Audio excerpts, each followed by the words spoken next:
Good morning students. आज के इस ऑनलाइन क्लास में हम रूस की विदेश नीति का जो शेष बचा हुआ पार्ट है उस पर अध्ययन करेंगे। और इसमें चूंकि पिछले क्लास में हमने येल्त्सिन के समय में रूस की विदेश नीति पर विस्तार से प्रकाश डाला, आज हम व्लादिमीर पुतिन के राष्ट्रपति बनने से लेकर वर्तमान समय तक रूस की विदेश नीति पर विस्तार से चर्चा करने वाले हैं। देखिए, पुतिन एक मजबूत राष्ट्रपति के रूप में जाने जाते हैं और मार्च 2000 को पुतिन सोवियत संघ के नए राष्ट्रपति के रूप में चुने जाते हैं। मई में बाद में वो शपथ लेते हैं। मई में सोवियत संघ के विघटन के बाद में पुतिन जब राष्ट्रपति बनते हैं तो पुतिन के मन में एक चीज विशेष रूप से खटकती है और वो थी सोवियत संघ का विस्तार। सोवियत संघ का जो बिखराव हुआ वो उनके लिए कांटे की तरह था और उन्होंने बाद में राष्ट्रपति बनने के बाद में अपने विदेश नीति को जिस प्रकार से, या ये कहें कि रूसी संघ की जो विदेश नीति का संचालन किया, उसमें ये बात स्पष्ट रूप से झलकती है कि उनके मन में ये टीस थी कि सोवियत संघ का बिखराव हुआ और इस टीस के कारण ही उन्होंने एक मजबूत सोवियत संघ, जो कि मजबूत सोवियत संघ था, रूसी संघ को वैसा ही मजबूत बनाना उनका एक इरादा रहा कि रूसी संघ को पुनः उसी स्थिति में लौटा दिया जाए जब जिस प्रकार से सोवियत संघ शीत युद्ध के दौर में विश्व के सुपर पावर में उसकी काउंटिंग होती थी, सुपर पावर उसको गिना जाता था। तो एक प्रकार से ये कहें कि अपने पुराने वर्चस्व को प्राप्त करना पुतिन की विदेश नीति का एक मुख्य पार्ट रहा है।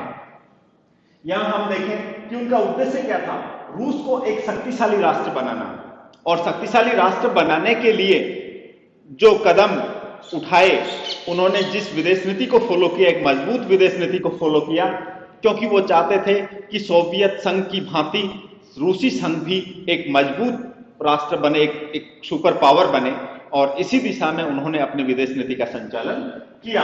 उनका मत था, क्योंकि ये बात हम पहले चर्चा कर चुके हैं कि शीत युद्ध का जो अंत हुआ, उस समय शीत युद्ध के अंत के पीछे एकमात्र कारण था वो रूसी, या ये कहें कि सोवियत संघ की जो अर्थव्यवस्था है उसका डगमगाना, उसका चरमराना, क्योंकि आर्थिक सहायता देने के नाम पर या साम्यवाद के प्रसार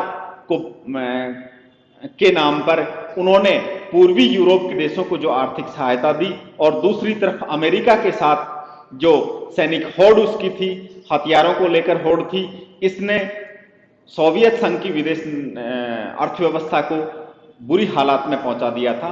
इसलिए पुतिन ये जरूर मानते थे कि सोवियत संघ को पुनः उसी स्थिति में पहुंचाने के लिए, या ये कहें कि रूसी संघ को एक सुपर पावर बनाने के लिए उसे आर्थिक समृद्धि की स्थिति में लाना होगा। उस सोवियत संघ की तरह यहां की अर्थव्यवस्था इतनी कमजोर नहीं होनी चाहिए, और इसी बात को ध्यान में रखते हुए पुतिन ने राष्ट्रपति बनने के बाद में विदेशी निवेश पर ज्यादा बल नहीं दिया, बल्कि उनका मत था कि एक आत्मनिर्भर और एक स्वावलंबी रूसी संघ बने ताकि उसकी अर्थव्यवस्था को मजबूती दी जा सके। ये इनका एक बड़ा उद्देश्य था। यही कारण था कि उनके समय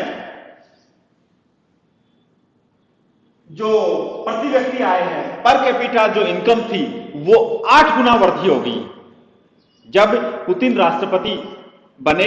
उसके बाद में उनके प्रयासों से जो पर कैपिटा इनकम है वो 8 गुना बढ़ गई। टोटल जो सकल घरेलू उत्पाद, जिसको हम शॉर्ट में जीडीपी के नाम से जानते हैं, जीडीपी भी बढ़कर 6 गुना हो गई।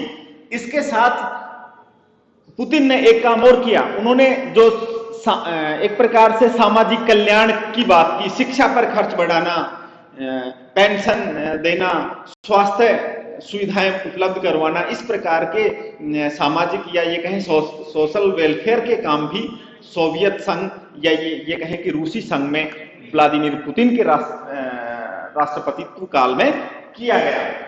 दूसरी तरफ भारत के साथ अगर बात की जाए पुतिन की विदेश नीति की कि भारत के प्रति पुतिन का रुख कैसा रहा, तो ये बात बड़ी महत्वपूर्ण है कि भारत के प्रति व्लादिमीर पुतिन की जो विदेश नीति है, या ये कहें कि व्लादिमीर पुतिन का आकर्षण हमेशा भारत की ओर बढ़ा रहा। उनका एक स्टेटमेंट है जो मैं आप लोगों को बताना चाहूंगा कि पुतिन ने कहा कि अगर मेरे पास बहुत सारा धन होगा तो मैं भारत की यात्रा करूंगा। इसका मतलब भारत, उनके दृष्टिकोण से भारत एक महत्वपूर्ण राष्ट्र है और रूसी संघ को भारत के साथ संबंधों को व्यापक बनाना होगा। यही कारण रहा कि प्रतिवर्ष शिखर सम्मेलन भारत और रूस में होते रहे हैं। एक वर्ष भारत में होता है दोनों देशों के मध्य द्विपक्षीय सम्मेलन, और दूसरे वर्ष सोवियत ये कहें कि रूस में होता है। तो इस प्रकार से लगातार दोनों देशों के मध्य द्विपक्षीय वार्षिक सम्मेलन होते रहते हैं और जिनके अंदर परस्पर सहयोग की बात की जाती है। तो भारत के प्रति पुतिन का जो आकर्षण था वो बहुत ही महत्वपूर्ण है। यानी ये कहें कि भारत के साथ रूसी संघ है वो अपने संबंधों को बेहतर बनाए हुए हैं। 2008 में बाद में, क्योंकि रूस के संविधान में यह प्रावधान था कि एक व्यक्ति लगातार 2 कार्यकाल से ज्यादा राष्ट्रपति नहीं रह सकता, तो उन्होंने मई 2008 में दिमित्री मेदवेदेव को राष्ट्रपति बनवाया, जो कि उस समय उनके शासनकाल में वहां के प्रधानमंत्री थे। तो एक प्रकार से यह हुआ कि 2008 में उन्होंने व्लादिमीर पुतिन, क्योंकि संवैधानिक बाध्यता थी, वो 2 बार से ज्यादा राष्ट्रपति नहीं बन सकते थे, इसलिए उन्होंने व्लादिमीर पुतिन ने दिमित्री मेदवेदेव को वहां का राष्ट्रपति निर्वाचित करवाया और स्वयं प्रधानमंत्री बन गए। और इस दौरान रूसी संघ के संविधान में एक बदलाव किया गया, एक परिवर्तन या संशोधन किया गया, जिसके तहत कहा गया कि जो लगातार 2 बार राष्ट्रपति बनने की जो बाध्यता थी उसको समाप्त कर दिया गया। और यही कारण था कि दिमित्री मेदवेदेव जब राष्ट्रपति रहे तो एक प्रकार से दिमित्री मेदवेदेव ने राष्ट्रपति व्लादिमीर पुतिन की नीतियों को ही फॉलो किया, या ये कहें कि एक प्रकार से उन्हीं की नीतियों को आगे बढ़ाया। उसके बाद में मई 2015 में पुनः दिमित्री मेदवेदेव के स्थान पर व्लादिमीर पुतिन है वो राष्ट्रपति बन जाते हैं और उनका उद्देश्य रूस को पुनः एक शक्तिशाली रूस के रूप में स्थापित करना रहा। और यही कारण था कि कई बार ऐसा देखा गया कि यूएसए के साथ और नाटो के साथ तल्खी वाले संबंध पुतिन के रहे। पुतिन को यूएसए है वो बिल्कुल यूएसए ये मानता है कि व्लादिमीर पुतिन एक मजबूत राष्ट्राध्यक्ष है और इसके कारण यूएसए के साथ उसकी तल्खी रहती है। और ये हमने देखा कि क्रीमिया संकट जब पैदा हुआ, एक आक्रामक विदेश नीति को फॉलो करते हुए रूसी संघ ने क्रीमिया को रूस में मिला लिया। और इसी प्रकार से सीरिया संकट के समय देखा गया कि सीरिया संकट के समय नाटो और यूएसए के धमकियों को दरकिनार करते हुए बशर अल असद का साथ व्लादिमीर पुतिन के द्वारा दिया गया। तो एक प्रकार से कहें कि अमेरिका के सामने एक मजबूत प्रतिद्वंदी के रूप में वापस रूसी संघ को स्थापित करने का काम व्लादिमीर पुतिन के द्वारा ही किया गया। पुतिन ये चाहते थे, या पुतिन ये चाहते हैं कि अमेरिका से, और ये कहा जाता है कि पुतिन के राष्ट्रपति बनने से ही एक मजबूत नेतृत्व रूसी संघ को मिला, जिसके कारण अब रूस अमेरिका के साथ आंखों में आंखें डालकर बात कर सकता है। और कहीं न कहीं इस चीज का प्रभाव यह हुआ कि वो एक सुदृढ़ विदेश नीति को फॉलो कर पाए व्लादिमीर पुतिन।